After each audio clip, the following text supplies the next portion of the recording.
all right? With that, I'm gonna bring up the next gentleman that has a massive heart. Matthew Stewart, I'm blessed to call him a business partner. He's a heck of a golfer. He was actually a golf coach in high school. And we ran into somebody that went to your high school recently, and they knew you by name. It kind of blew me away, honestly. I was like, he set you up to this. Matthew Stewart literally fell out of the womb into real estate. His parents have been in real estate for 45 years or something. He literally fell out of the womb into real estate. He's been in real estate 19 years now himself, but his parents were like, she was the number one agent in all the whole area when he was growing up. Matthew, I said, tell me one thing about you that people want to know. And he goes, I love God. That's what he says. That's just one thing. And I know that about Matthew. He loves God. Thank you, brother.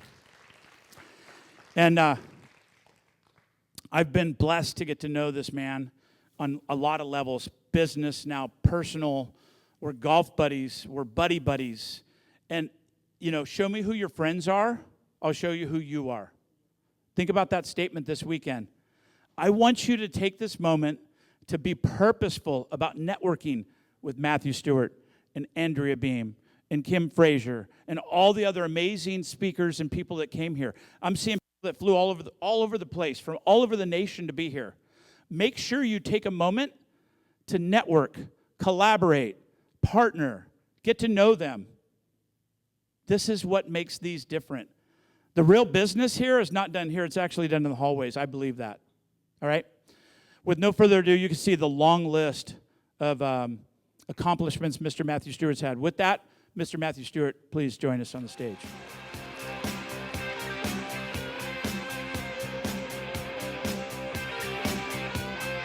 All right.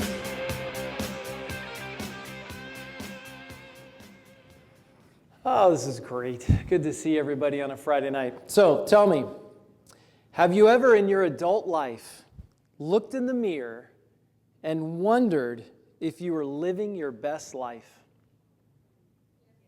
Think about that. The good news is you're not alone. There are 5 things needed for you to live your best life, and I'm going to share with you 3, maybe 4 tonight. Okay? So, if you have notes, you should be taking notes. That is, if you want to live your best life. The first thing is, what does your best life look like? You need to know, right? Without vision, the people perish. You need to have an idea of what your best life is going to look like, and it's different for everybody. What does it feel like, right? Get some emotions involved in it. You really should take some time and map out what turns you on, what lights you up. I'll help you a little bit. If money was not an issue in your life, your bills were taken care of, everything like that, right? For you to live, if money was not needed, what would you do? Think about that. What would you do? I'm going to encourage you to dare to dream. Kids dream, right? I want to be an astronaut. I want to be in the NBA. That was me. Right?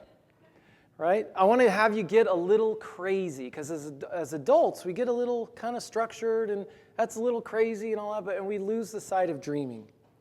It's interesting, in 2022, a Rutgers study of 300 people who had dreams. These are 300 people that already admitted they had dreams.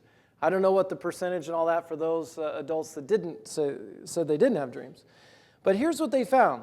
300 people who had dreams for their future. Women were more likely to say they would never give up on their dreams.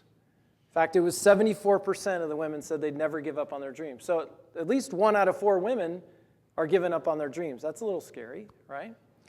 Men were 63%.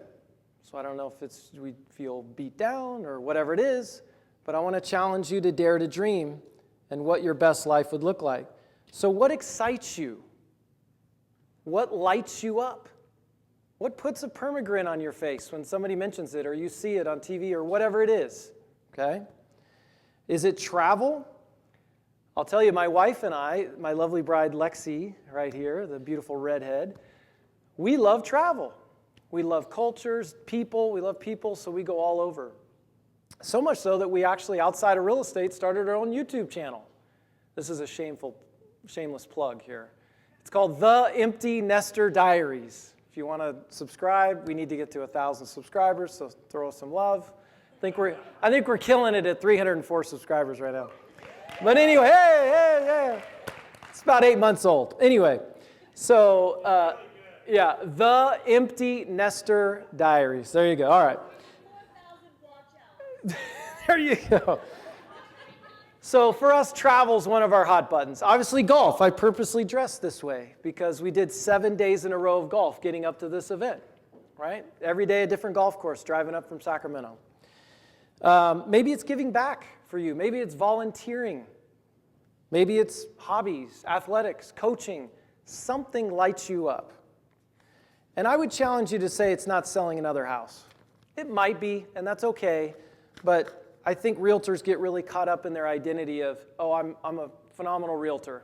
I know I was caught up in that aspect until the Lord stripped me clean and kind of put me on a different direction, and he said, no, son, that's what you do, that's not who you are. You could be cleaning toilets and you'd still be my son, and I'd be incredibly in love and excited about you and with you. So that's number one. You need to spend some time there. Number two, get your finances in order. Gosh, I can't tell you how many realtors that I talk with and coach and so on, and they're just living, from one closing to the next and spend everything they make. They get into real estate, they're used to making this, and then they get a big closing and, another one. They go, oh, this is great. Man, my car's not so good anymore. I need a new car. I need new wardrobe, a better wardrobe. I'm tired. We just closed a deal. I don't want to cook dinner. Let's go out. So all of a sudden, they're doing these expenses, and then all of a sudden the market changes, and they're still spending here. It gets pretty darn stressful, doesn't it? I know there's people in this room. So the key that my wife and I have found is to become debt-free. You actually sleep better, not being a slave to the lender. There's a leadership book that I read that's called, that one of the quotations is, the rich rules over the poor, and the borrower is slave to the lender. Kind of different what the world teaches. Other people's money, leverage, all this stuff, right? I'm going rogue. I'm saying do the opposite. Get debt-free. You'll sleep better. In order to do that, you need to have a spending plan.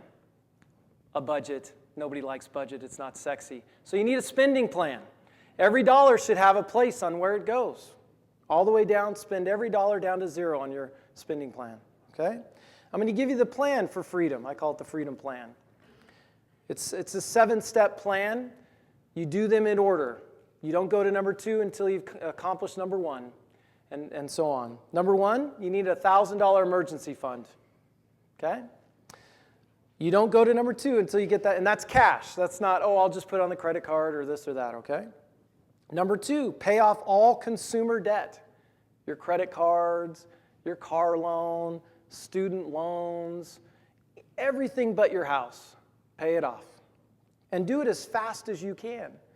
My lovely bride and I, single mom of 3 kids when we met, bankruptcy, foreclosure, food stamps, right? I wasn't much worse. I had a failed business from a Mexico real estate experience and so on. I brought $85,000 plus of debt into our marriage. She had about 15 or so. We had $100,000 plus of debt, and I said, enough. Enough is enough. I'm tired of being a slave. And we're going to pay this stuff off. And we're going to do it ASAP. In fact, we had what's called gazelle intensity. Every morning in Africa, that cheetah wakes up hungry belly, is looking for an antelope or a gazelle to chase down. If it doesn't get it, he'll live to hunt another day. But if that gazelle doesn't outrun that cheetah, it's bad news, right? And so the debt collector would be the cheetah. You're the gazelle in that story. So we got gazelle intense. We paid off $100,000 of debt in our first year of marriage. It took some serious sacrifice, I'll just tell you. We had to say no to some things, actually quite a bit of things. But we were resolute and focused that we wanted to get free. We didn't want to be in bondage anymore. Okay, so that's number 2. Number 3, you're going to have 3 to 6 months of living expenses. You realtors and lenders, you need at least 6 months of living expenses for the ebbs and flows, okay? Now, the only way you can know your living expenses is you have to have a spending plan. I would say the majority of the room, because we've coached this, my wife and I, people don't know what they're actually spending. She was a single mom, and she spent $400 a month at Starbucks. Didn't know it till we actually started writing it all down and mapping it out and going, oh my goodness, I didn't know I spent that much. You guys are probably not much different from our experience. Number 4, you save for retirement. 15% you're going to save. That's off your gross. Number 5, you're going to save for your kids' college. Notice your retirement comes before you save for your kids' college. Some people struggle with that. But trust me, this is the right order to do it. Not all your kids are going to go to college, and your retirement is uber important. They can always get a job. There's different ways to fund college. Number 6, pay off your home. Okay? Now you're completely debt-free. You sleep like a baby at night. Okay? Number 7 is you give. You give like no one else can give that has the capacity to give. You give, you save, and you spend, and you live a life that is just incredible. The book I read, it says, it is more blessed to give than to receive. Number 3, create a mindset of leverage. This is really important. You need to get away from trading time for money. It's a big deal. There's a book, it's an oldie, but it's a goodie. There's 2 of them, Robert Kiyosaki, Rich Dad, Poor Dad. Probably all read that. If you haven't, you should read it. Number 2 would be the cash flow quadrant. Now, if you're taking notes, and I'll tell you, get out of taking notes on your phone. You guys should do the pen and paper. There's something that triggers in your brain. You retain more. It's just better, I'm telling you. I'm old school. See, look, I got mine up here. I want you, if you've got pen and paper, I want you to draw a cross, okay? Upper left, I want you to draw employee. Bottom left, self-employed. Upper right, business owner. Bottom right, investor. Now, that vertical line is very important because everything left of it, which would be employee and self-employed, you're trading time for money. And I'm sorry, realtors, I know you think you're a business owner. The vast majority in this room are not. You are bottom left, self-employed. And I'll prove it to you. The test of a business, if you were to walk away from your business, let's say a minimum of 6 months and not touch it, would it continue to thrive and even grow in your absence? None of you realtors, I'm guessing, can say that because we're trading time for money. So you want to figure out a way, how can you become a business owner where you have leverage of time and money, right? Left side, trading time for money. Right side, leverage of time and money. Wealthy was mentioned, wealthy people. Wealthy people have multiple streams of income. We've heard that, but do you, right? So pay yourself 10% straight off the top before you pay your bills. I'm guessing most of you, because we've coached this, you pay your bills first, and then you go and whatever's left over, hopefully there's money left over. A lot of you, when it's a down market, have more month than money. So you need to get in a habit of paying yourself first. We say 10%. There's a great book, The Richest Man in Babylon. You should check it out. It's an oldie but goodie. Number 2, these are some tips I'll give you in regards to, creating multiple streams of income. Real estate, buy and hold. I talk to a lot of flippers, and flipping's great, so on, but it doesn't produce the cash flow and things of that nature. I talk to flippers. I always ask a lot of questions because I love to learn. And I don't think I've had one flipper say that they didn't regret after doing a bunch of them that they didn't hold on to a few more pieces of property or a little bit. And I see heads shaking, yeah. So buy and hold, okay? Accumulate wealth. Stocks, this is another one. Now, I know we have real estate companies represented from all over here. I happen to be with EXP, so I'm going to just talk about what I know and my 28 years of experience in the business, licensed at 19 years old. I'm 48 now. So I've been on we'll say the traditional side of real estate. I was Coldwell Banker, Keller Williams, Avalar Realty, Realty World. All good companies, nothing negative to say. The difference that I found is these are the traditional real estate companies, meaning you hang your license there, okay, and the broker overrides your sale, and you get no equity ownership.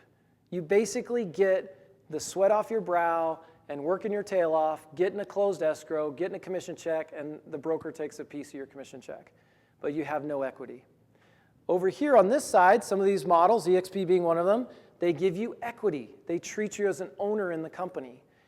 EXP happens to be publicly traded. Now I want you to put your investor hat on. If you're looking to invest in the stock market and you have a company that's debt-free, that's publicly traded, that is the fastest growing company in its space out of any in the history of the space, okay, sitting on $100+ million, and their agents sell more properties as an independent brokerage of any other independent brokerage in the world. I ask you, would that be a good company that you'd put a little money into, that you would invest into? I see heads shaking yes. Well, the neat thing about it is they actually give us 5 ways that we can earn stock from doing what you're already doing over here in the traditional side, right? Helping buyers and sellers. Same thing, help buyers and sellers, but we give you equity, we treat you as an owner. So that's a big deal. Number 4, set up a 401k and a Roth. Very important, get with your tax advisor, set that up. Number 5, EXP rev share. This is pretty passionate to me. I grew up with my mom being the #1 realtor in multiple counties. Her best year, she did 138 transactions. That was before DocuSign. That was the days of press hard, there's 3 copies. That was, hey, are you still awake? They countered your counter. We can swing by tonight and get this deal done. We have it pretty easy today. Text messages, all this stuff, okay? So she did 138 transactions, but she was only as good as her last sale. And that's the story of real estate, right? So thankfully, they invested in rental properties, but you got toilets, tenants, trash, vacancies, and so on, right? A lot of you have rentals, you know. My wife and I have rentals. They're a good thing. But what I saw with revenue share was, well, wait a minute. If I find something that I believe in, that I truly believe is better, am I going to keep that a secret? If you watch a great movie, you go to a good dinner, you're not going to keep it a secret. You go, Randy, oh my gosh, the new Italian place, you got to go check it out, right? Well, why wouldn't we do the same thing if we came across a company? Again, I know EXP, so I'm kind of a homer, so I'm just going to mention that, you know. So why would I keep that a secret? I didn't. I said, no, that makes sense. And the neat thing was I didn't take any commission from the people that I introduced the opportunity to. They got to keep all their commission. But it was EXP that said, we're not going to keep all of the commission. We're only going to, all the revenue. We're only going to keep 50%. And we're going to give the other 50% back to the agents that help share the word, spread the message, like a referral fee. We do referrals all the time. Why not if we referred, some of our real estate buddies that would truly better them? So I said, that makes a lot of sense. That makes a lot of business sense to me.